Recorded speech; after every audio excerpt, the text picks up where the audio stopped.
Hey, good morning. Blessings of abundance, of boldness, of wisdom, of kindness. Hello to my brothers, sisters, neighbors. It's good to be back with you again. And listen, I just want to say there is so much good in the world. Just go out and look for it. And if you don't see enough of it around you, start doing some good to other people.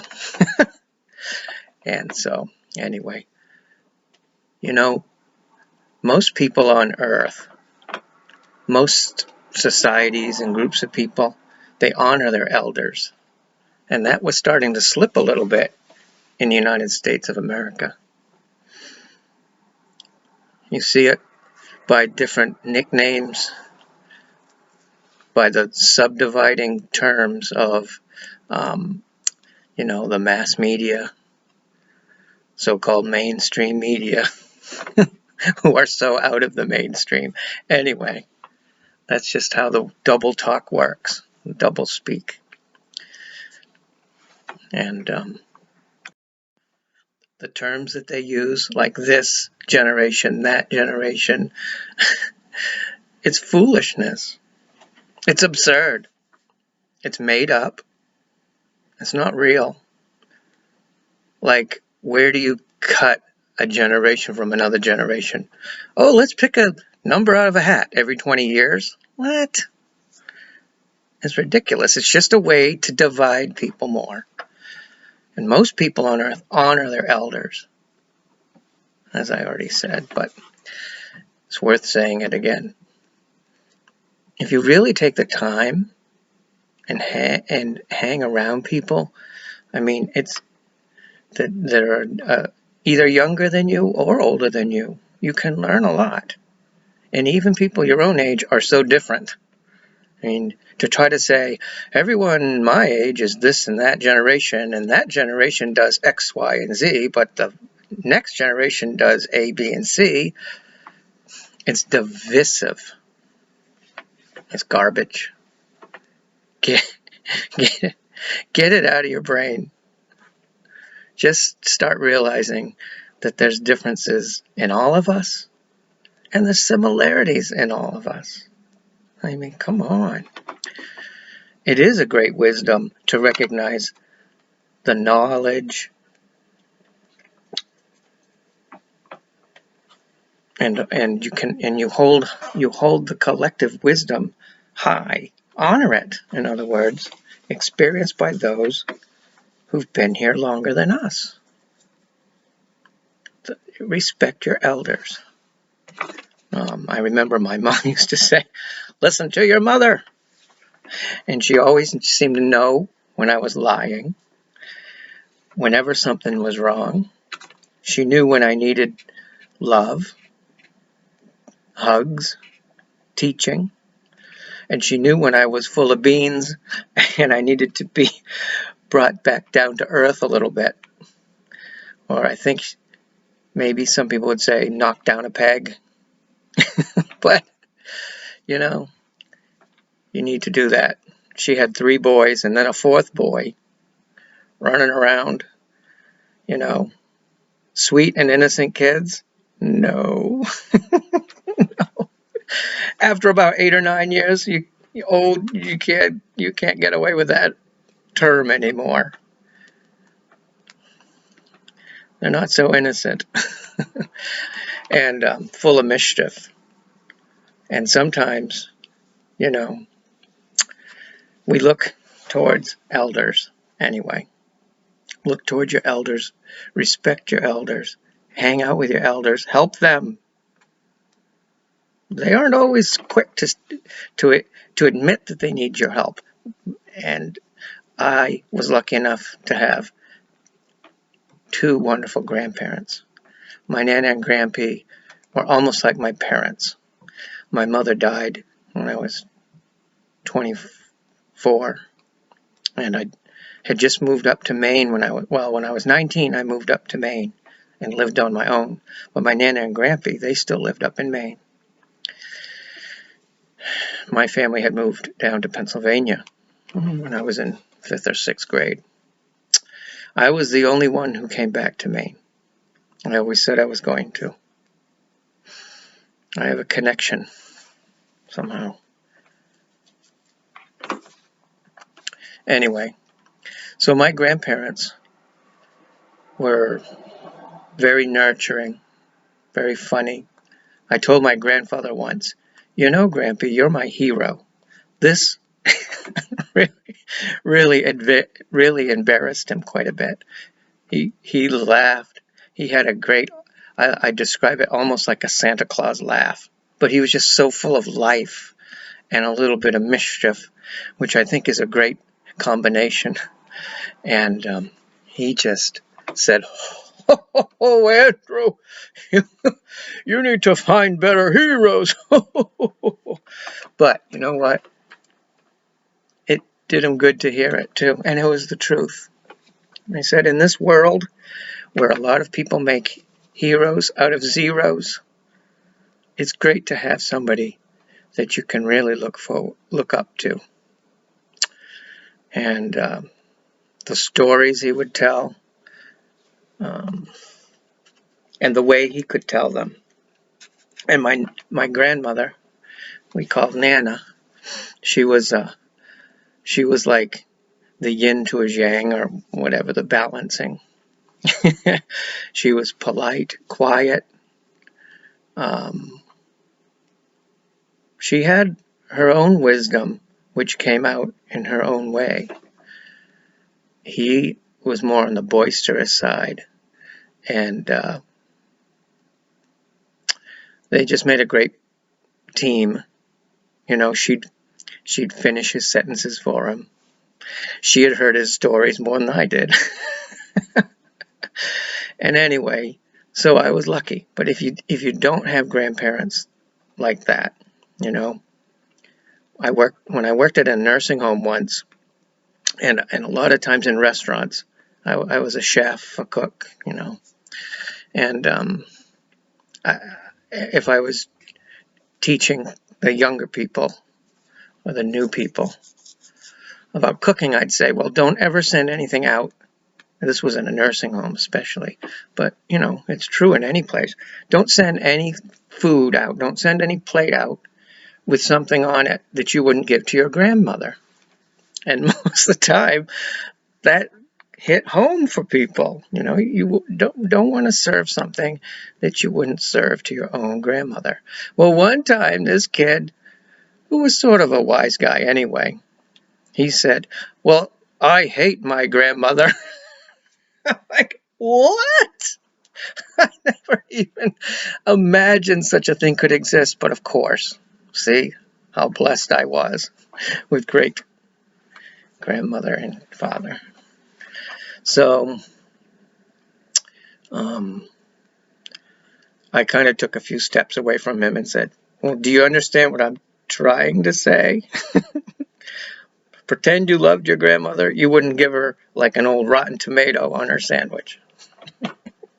So anyway, so I see it's a sadness. And I think that, you know, that people don't treat elders with respect. See, we, from the 60s and the sort of the drugs, it's partying, it's a youth culture. You hear that in the mainstream media a lot. You see it in the Hollywood movies. Oh, I mean Hollywood movies. And, you know, talk about being out of step. It's all about looking young, you know. They won't even say, hi, I'm 50 years old. I'm 50 years young. What? No, it's okay. It's okay. Don't be afraid of your age. It's part of the circle that's called life, you know. It's part of getting ready to go back to Papa, to our Father that made us. You get old. It's good. gather wisdom, share it with the younger people. So then, if you can, hang out with them. Hang out with people older than you. It's great for them. It's a way they can share their collected wisdom with you. Hang out with younger people. Likewise, you can share what you've learned, hopefully, with them. And anyway, it does go back to the lack of God in schools, okay? We tore God out of school. God had been in schools for more than 300 years in our country. As a matter of fact, for the first 200 years, people don't realize this. Wake up call. The Bible was the only textbook in schools. Do your research. It's surprising, isn't it? And now people get thrown out of school. Kids get thrown out of school. You can't bring a Bible to school. That's offensive. How could it be? How could it be offensive? Unless you hate God.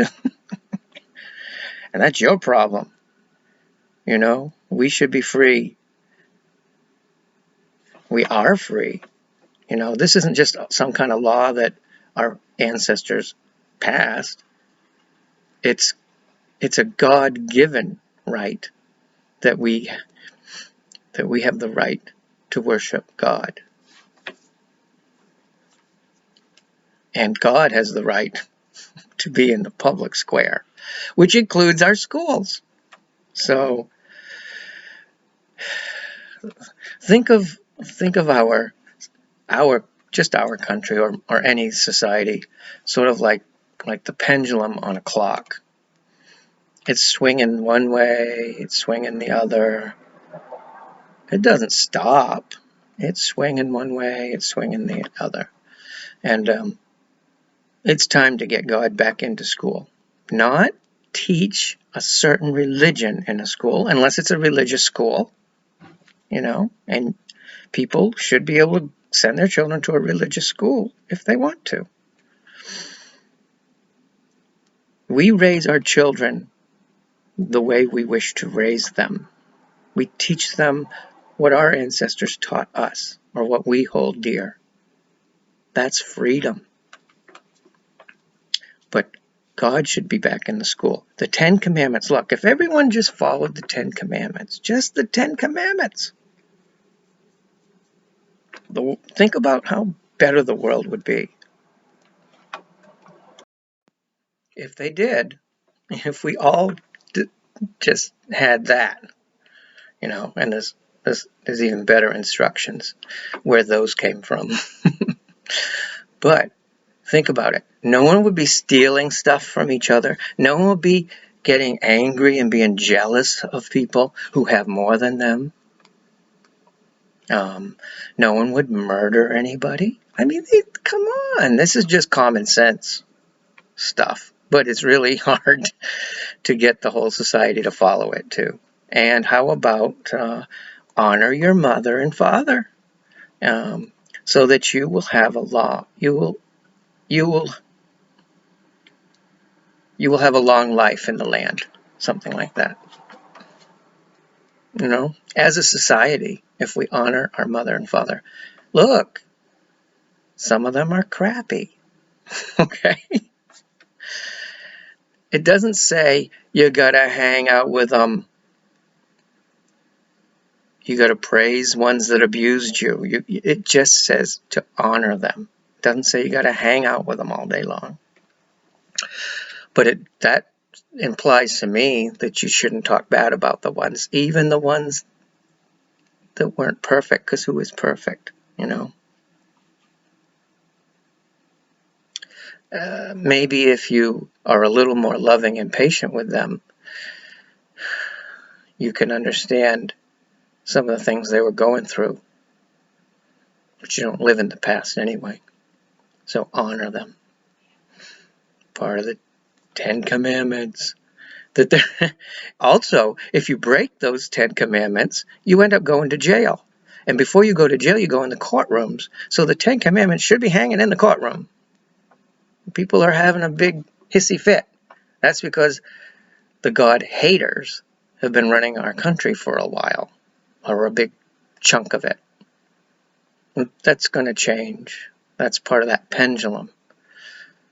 But we can't chase God out of our public places and expect our society to go along in a good way.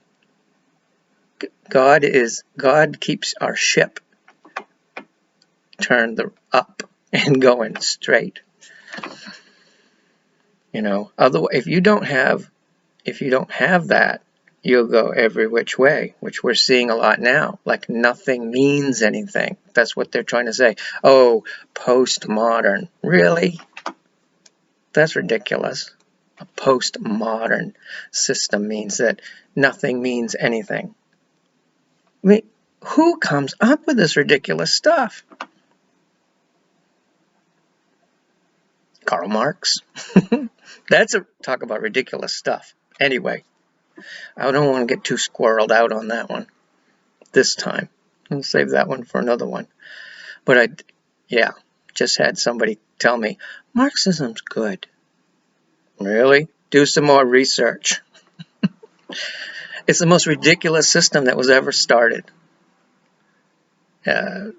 It's always forced on the world. Every country that's suffered it through it has ended up having mass murders, destruction, dictators, a destroyed economy. And I'll just give you Venezuela, Maoist China, Stalinist Russia, the Soviet Union in general. There. Start with that. Cuba. And we'll go into that some other time. Honor your parents. Honor your mother and father. That means your grandmother and grandfather. And if you're really lucky, your great-grandmother and great-grandfather. These days that happens more than before. People are living longer. So anyway, just be loving. Easy. It's the natural state of humanity. Yes, of mankind. One race, the human race, as ordained by God, who made the whole thing. And each of us. This is interesting. Your mother and father came together and started you on the planet, okay? But God knits each and every one of us in our mother's womb. So, mother can't knit you in her womb.